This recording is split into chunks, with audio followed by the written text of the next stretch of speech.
اور پھر فاتح حاکم اور مصر، یعنی جو مصر کو فتح کرنے والے تھے اور مصر کے حاکم بھی تھے، حضرت سیدنا عبداللہ بن عمر بن عاص رضی اللہ تعالیٰ عنہ.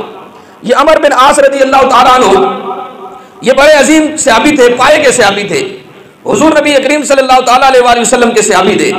رب تبارک و تعالیٰ نے ان کو ہر طرح سے نوازا تھا، ہر شان ان کو عطا فرمائی تھی. بلکہ یوں کہتے تھے کہ آل عرب جو تھے، جو عرب کے لوگ تھے، وہ جب بھی بات کرتے تھے تو وہ حضرت عمر بن عاص رضی اللہ تعالیٰ عنہ کی دنائی اور حکمت کی مثالیں پیش کیا کرتے تھے. یہ عرب کے لوگ ان کی مثالیں پیش کرتے تھے لوگوں کے سامنے کہ رب تبارک و تعالیٰ نے جتنی دنائی، جتنی حکمت، جتنا تدبر حضرت عمر بن عاص رضی اللہ تعالیٰ عنہ کو عطا فرمایا، کسی اور کو نہیں عطا فرمایا. لیکن حضرت عمر بن عاص کی شان کیا ہے، حضور کی بارگاہ میں آپ کا ادب اور احترام کیا ہے. جب آپ کا وقت وصال آیا، حضرت عمر بن عاص نے اپنے بیٹے کو بلایا. حضرت عمر بن عاص کے بیٹے حضرت عمر بن عاص رضی اللہ تعالیٰ عنہ کے پاس آئے اور طویل وقت گزارا حضور نبی پاک صلی اللہ علیہ وسلم کی بارگاہ میں. حضرت عمر بن عاص نے حضور کی بارگاہ میں حضور علیہ السلام کے پاس بیٹھتے تھے، بڑا طویل وقت گزارا. اس کے باوجود جب آپ کی وفات کا وقت قریب آیا تو جو باتیں انہوں نے اپنے بیٹے سے کی ان کو آپ سنیں تو آپ کو یہ بات پتہ چلے گی کہ صحابہ کرام اپنے محبوب سے پیار کس طرح کیا کرتے تھے. حضرت عمر بن عاص نے اپنے بیٹے کو بلایا اور فرمایا وما کان احد احب الی من رسول اللہ صلی اللہ علیہ وآلہ وسلم. حضرت عمر بن عاص رضی اللہ تعالیٰ عنہ نے فرمایا کہ بیٹا، دور نبوی میں، حضور کے دور میں مجھے کائنات میں اگر کوئی سب سے زیادہ محبوب تھا تو وہ مصطفیٰ کی ذات تھی. حضور کی ذات سے میں پیار کیا کرتا تھا، کائنات میں اس سے بڑھ کر مجھے کوئی اور پیارا نہیں تھا. سب سے زیادہ محبوب حضور علیہ السلام کی ذات مجھے تھی. لیکن حال کیا تھا؟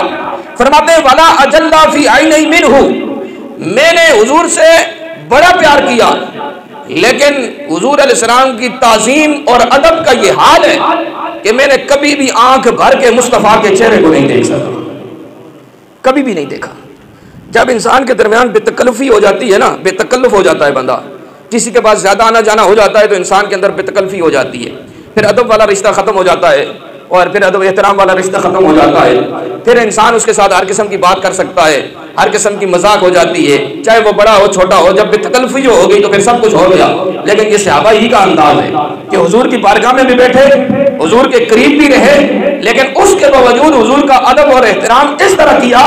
فرماتے ہیں کہ آج تک میں نے وما کنت اطیق ان املا عینی منہ اجلال اللہ، حضور کے چہرہ انور پر جلال اتنا ہوتا تھا کہ میں نے آج دن تک حضور کی بارگاہ میں بیٹھ کر اپنی آنکھیں اٹھا کر مصطفیٰ کے چہرے کو نہیں دیکھ سکا، کبھی نہیں دیکھ سکا حضور کے چہرے کو. یہاں تک کہ جو جملہ حضرت عمر بن عاص رضی اللہ تعالیٰ عنہ نے فرمایا، حضرت عمر بن عاص رضی اللہ تعالیٰ عنہ فرماتے ہیں وَلَوْ سُئِلْتُ أَنْ أَصِفَهُ مَا أَتَقْتُ، اگر آج مجھے کوئی یہ کہے کہ حضور علیہ السلام کے چہرے کو بیان کرو، چہرے کو بیان کرو، حضور کا چہرہ کیسا تھا، تو کہتے ہیں وَلَوْ سُئِلْتُ أَنْ أَصِفَهُ مَا أَتَقْتُ، اگر کوئی مجھ سے حضور کے حسن و جمال کا پوچھے، حضور کے چہرے کا پوچھے، تو فرماتے ہیں لِأَنِّي، میں کبھی بھی حضور علیہ السلام کی اس چہرے کی تفصیل کو بیان نہیں کر سکوں گا، میں نہیں بیان کر سکوں گا.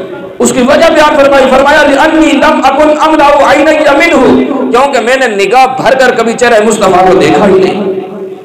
یہ عمر بن عاص کا ادب تھا، احترام تھا کہ حضور علیہ السلام کو چہرہ بھر کر، آنکھ بھر کر حضور کے چہرے کی طرف حضرت عمر بن عاص رضی اللہ تعالیٰ عنہ نے کبھی نہیں دیکھا. یہ محبت کا تقاضا تھا.